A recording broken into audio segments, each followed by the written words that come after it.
It's raining and it's cold and it's raining and it's cold and the fish don't want to bite. Look, I've been down to the surf a couple times, threw some shrimp, nothing's biting. Some people have had some luck in the canal with trout. I tried it. I went out there in a kayak one day and I was throwing all kinds of stuff and I couldn't get a bite. Anyway, so I'm going to look back on 2022, see what we caught, and then that'll help us look forward to 2023, right? Okay, come on, let's go.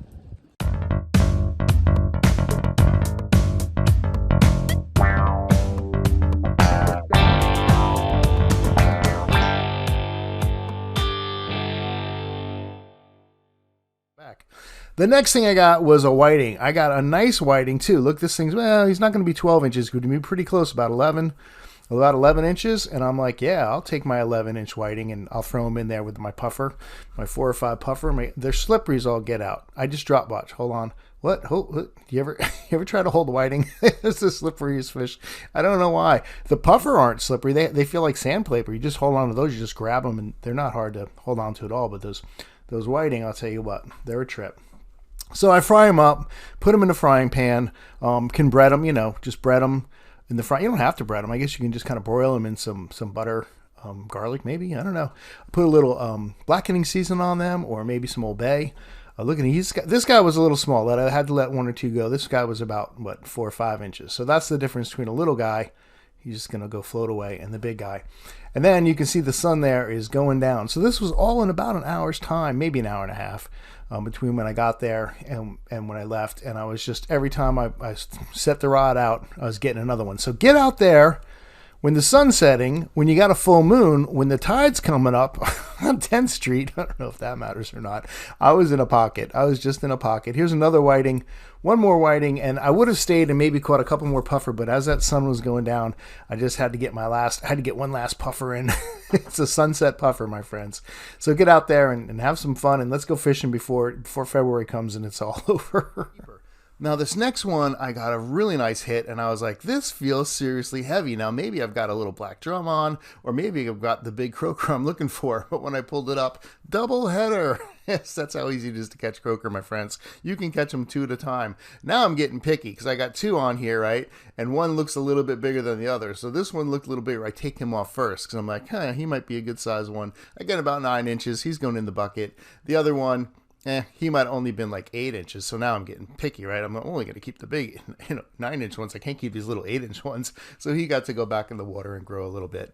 Let me show you how easy it is to catch a croaker. I'm going to count here and show you how quick you can. Here's the cast. All right. It's in the water. I'm pulling back the reel. I'm tightening up the line. 1, 2, 3, 4, 5, 6, 7, 8, 9, and 10. Can I have my fish, please? There you go. 10 seconds, my friends, to catch a croaker. That's all it takes. So this is not, a great fish. If you've got kids or grandkids, you want to take them out and they get bored, right? If they're sitting on a boat for too long and they're not catching anything, take them out for croaker. Take them down to the pier, the T pier, take them to 14th Street. There's plenty of croaker there. And you can just fish off the pier and just get them hooked on fishing. Then I take the hook and I put it in the top of the sand flea. That's the top of the sand flea. And I push it down. And you see the little flappy thing? I make the point come out where the flappy thing is because the eggs are underneath it. So the fish is going to hit that flappy thing. He's going to get that hook in his mouth, and we're going to catch a nice pompano. At least that's the goal here. So I got my pompano rig. I got my sand flea with his butt cut off. I cast it out, and bam, right away, a nice big hit. And I'm like, this is a worthy fish. And it was. And it was a whiting, not a pompano, but whiting like sand fleas too, so that's fine. I like whiting as well as I like pompano. And this was a good one. I'm like, I'm going to measure him. So I get out the measuring stick, and yeah, I've got a good foot-long whiting here. Definitely a keeper, but I wasn't in the mood to keep whiting, so I'm going to use my catch and release technique here. That's how I always let them go because they're slippery.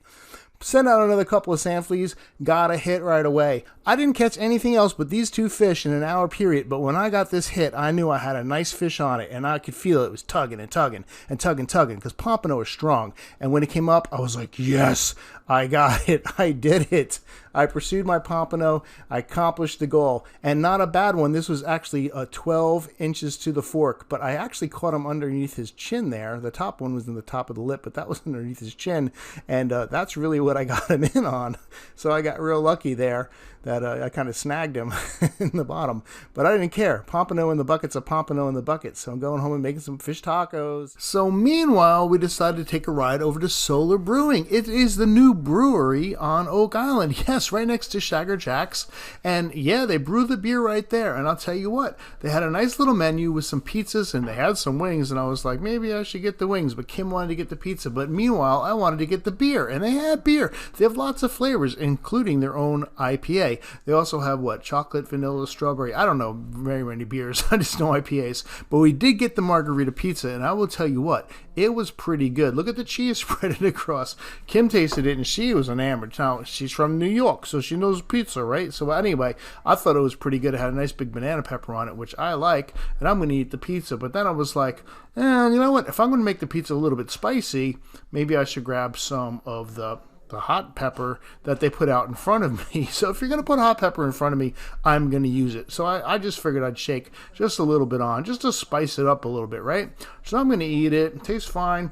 Maybe I'll put a little bit more on. Maybe I'll put a little more on. Maybe I'll put a little bit more on. I don't like spicy food, what can I say? But the beer was good. The pizza was good. I recommend you go over there and check it out. It's a fun little place. Sit at the bar. Get one of the margarita pizzas. You will not be disappointed. Now, when I say I'm looking for a fishing spot, what do I mean by that? Well, I'm looking for places that look fishy, right? I'm looking for grass, I'm looking for oyster beds, places that fish are going to hang out. But in this situation, what I noticed was that the wind, both the wind and the current, were pushing the water up against this area of grass, right, where I was just fishing. And what I figured is the little bait fish and things in the water are going to get pushed up against that grass as well. I mean, you can see the water kind of moving right towards it. So I decided I'm going to drop my bait right near in front of that grass because the bigger fish are going to be sitting there waiting for things to get pushed in. And I wasn't disappointed. My first cast, I dropped the shrimp right there, and this big black drum just happened to be sitting there doing exactly what I thought he'd be doing, waiting for some piece of shrimp to get floated past him. And he took the hook, and I caught him, and he was a keeper. He was about 16 inches, but I was feeling very benevolent, so I decided to let him go and let some other kayaker come out here and catch him at a later date. And so that's what I'm looking for in those areas, and this place proved to be, pretty prosperous. I ended up catching this big oyster shell here. But you know what? They're out of season as well as the flounder I caught earlier.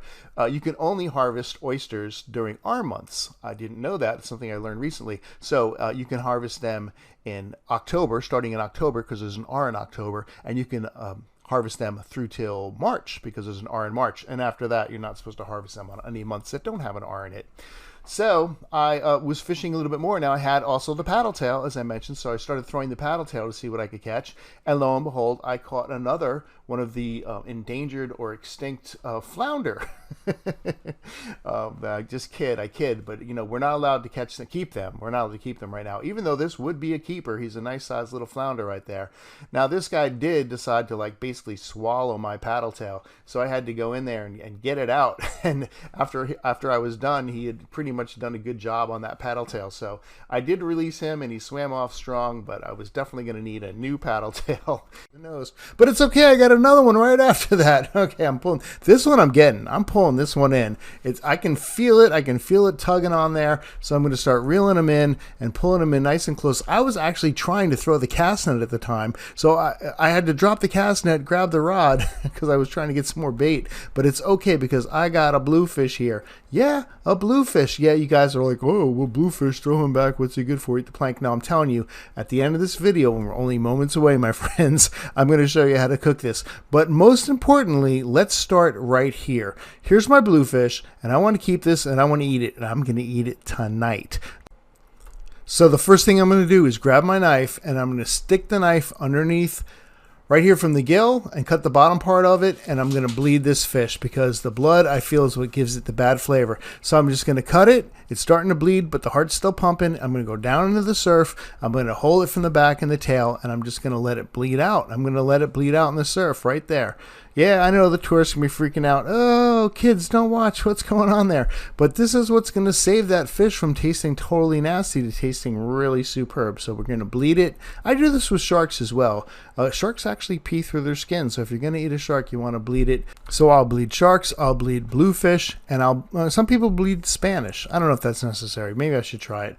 I got another one. So here we go. We got 2. I'm actually going to fill the bucket with 3 bluefish before the day is over, because that's actually our limit right there. And the same thing here. I'm just going to take my knife, stick it underneath the gill, cut down.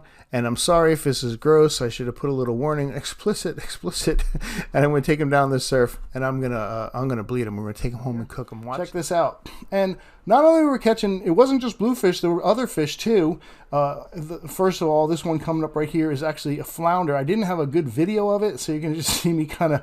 I thought I turned the camera on. I didn't, so you can see me standing there with my flounder as Kim's reeling in the next bluefish.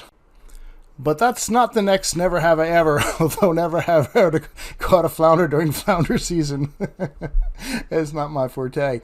Flounder is definitely not mine. But this one coming up here was a Never Have I Ever, and Ethan's going to reel it in right now. And if you've never seen a stargazer, I had never caught a stargazer and only knew what they were. And I'm like, whoa, hold on, don't touch this. I'm like, Kim, don't touch the fish. She's like, I wasn't going to touch the fish. I'm like, oh yeah, that's right. That's kind of my job. But yeah, it's a stargazer, and they're poisonous, venomous. I guess you're not going to eat. I'm not going to eat them. I guess they're venomous. They've got little on the back spikes on the back of their head here, and I want to show them to you. There he goes, right there. So maybe even Google it if you've never. It looks like a big oyster cracker, but not as ugly, not as slimy looking. And I was just like, I'm gonna get my pliers and get the hook out of his mouth and then drag him back into the water. I've heard they can electrocute you too. I don't know. Look it up, Google it. But if you ever catch one, please do not pick one of those up with your hands. Here's my delicate release. Just kind of pushing him in with the pliers, something like that. So I put a big one on, and there goes my rod. It actually, I wish I had the video of it. My rod was in the water. This fish pulled the rod way over. Look at that thing. That's my Penn Prevail, which is a pretty stiff rod, and it's bending over fairly good. So I was like, I got a pretty big fish here. Now this was a weird fish, because what happened was he got out there, and you see right there, he laid down. I was like dragging him in, and I'm like, this is probably a stingray. This is probably just a big old stingray, and he picked up that finger mullet, and he ran a little bit like stingray will do, and then when he realized I was pulling him in across the bar, he's just like, nah, I'm not going to do it. I'm going to lay down. So I was talking to some people that were watching me. They saw me struggling to get this fish in. I was guaranteed them they were about to see a nice big stingray. But to my surprise, when it got into the wash, I saw its tail, and I realized this isn't a stingray at all. This is a shark. It's like, well, I kind of predicted that ahead of time that I would catch a shark. They'll come in closer to the beach. You know, there's sharks always there. When you see people swimming around and they think like there's not sharks under their feet, yeah, there are. They're right there.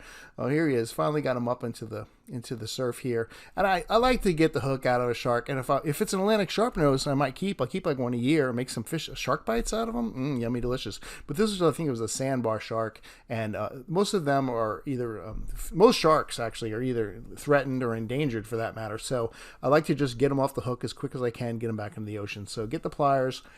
Try to keep him like in the wash so he's kind of staying wet. I don't want to pull him too far up on the beach.